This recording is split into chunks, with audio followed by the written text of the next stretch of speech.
सबसे पहले मैं आप सबका यहाँ पे स्वागत करता हूँ और आप सबको प्रणाम करता हूँ।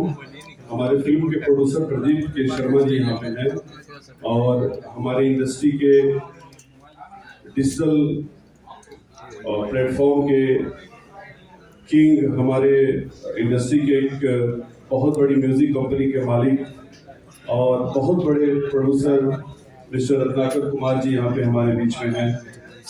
भोजपुरी की इकलौती रॉक स्टार अक्षरा सिंह जी यहाँ पे हैं और एक न्यू कमर हमारे राहुल शर्मा जी।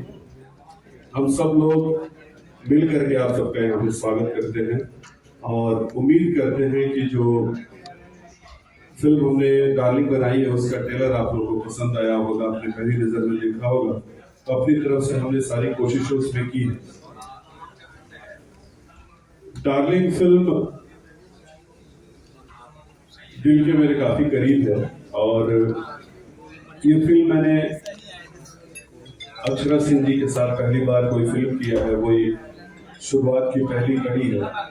हमारे प्रोड्यूसर प्रदीप के शर्मा जी, जिनके साथ मैंने इसके पहले और भी फिल्में बनाई है, टमरू बनाई है, राज तिलक बनाई है, तो उनके प्रोडक्शन हाउस से मुझे ये डार्लिंग फिल्म का करने का मौका मिला।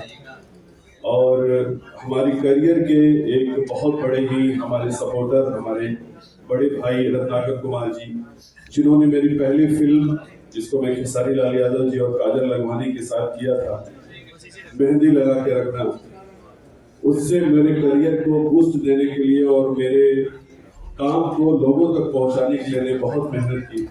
तो इन सब सारी चीजों को लेकर के मैं यही करूंगा, उन सारी परिश्रम का, उन सारे कामों का एक अगली कड़ी और एक साधना पूर्वक ये एक समर्पण है, एक प्रस्तुति है आप सबके बीच में डार्लिंग। रत्नाकर कुमार जी, आपसे सवाल है कि आपके पास बहुत सारी फिल्में आती रहती हैं, आप इस फिल्म को प्रेजेंट कर रहे हैं डार्लिंग को। मैं जानता हूँ 100+ फिल्म जो है हर दिन आपके पास आती रहती हैं। डार्लिंग के साथ वर्ल्ड वाइड रिकॉर्ड्स का रत्नाकर कुमार का एसोसिएशन क्या मायने में कोई खास वजह इसके पीछे है? बिकॉज इस फिल्म का जो लुक था वो बहुत टोटली डिफरेंट था और बहुत एक्सपीरियंस लोग थे इस सारे प्रोडक्शन में। प्रदीप जी जो है वो इतनी सारी फिल्में बना चुके हैं और एक मजे हुए डायरेक्टर की जब आप चीज देखते हैं तो उसमें आर्टिस्ट एक निखर के आता है। वो जो लुक फील करा रहा था वो बिल्कुल ही लाजवाब था और अक्षरा जी का जो रूप इसमें दिखा है वो बिल्कुल यूनिक है। और राहुल के साथ लॉन्च करना is a big thing and is entirely different look इनका दिख रहा है। हम लोग के लिए सरप्राइज था कि एक आर्टिस्ट आ गया, तो ये बहुत बड़ी बात थी हमारे लिए कि जितने और सुपरस्टार हैं उनकी लाइन में ये लग गया, तो वो हमारे लिए बहुत बड़ी बात है। तो अब हमने ये फिल्म सिर्फ ट्रेलर से इम्पैक्ट और इनका जो लुक आ रहा है और जो चीजें दिख रही है वो बिल्कुल एक जो सारे बिहार और यूपी के जो लड़के हैं वो अपनी छवि देखेंगे इस फिल्म में।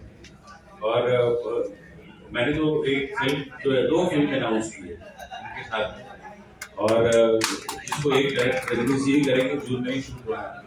तो अब जो चीजें हैं वो क्योंकि आप बेहतर करेंगे बिहार और यूपी के लिए तो सब आगे आएंगे। ये बहुत इम्पोर्टेंट है कि आप वैसी स्टोरी बनाएंगे आप जो हर एक लड़कों की कहानी है, हर एक लड़कियों की कहानी है। तो ये हम लोगों के लिए बहुत बड़ी बात है कि वो एक रिप्रेजेंटेशन के तौर पे सारी चीजें जो है वो हमको दिखी अभी सारी चीजें जो है। रोहित सिंह मटरू भाई के लिए सवाल है। रोहित भाई, आप फिल्म में रंजन सिन्हा साहब का किरदार निभा रहे हैं। एक क्लिप बड़ी वायरल हुई थी जिसमें राहुल शर्मा जो कि फिल्म के लीड एक्टर है, हीरो है, आपकी बड़ी जबरदस्त पिटाई कर रहे थे। तो बताना चाहते हैं इसके बारे में क्यों आपकी पिटाई हो रही है, क्या कर दिया था? देखिए, मैं तो एक कलाकार हूँ और जो जैसे बोलते हैं जैसा बोलते हैं वैसा करता हूँ। और असली बात तो रंजन जी से पूछना है कि उन्होंने ऐसी क्या गलती की थी कि रजनीश जी ने ऐसा लिख के और मेरे ऊपर वो चीज भिजवा दिया, तो रंजन सिन्हा बताएंगे। क्योंकि मैं तो बस एक चल हूँ, इन्होंने गले में डाल दिया, मैं खराब हो गया। मैं ये बात बताना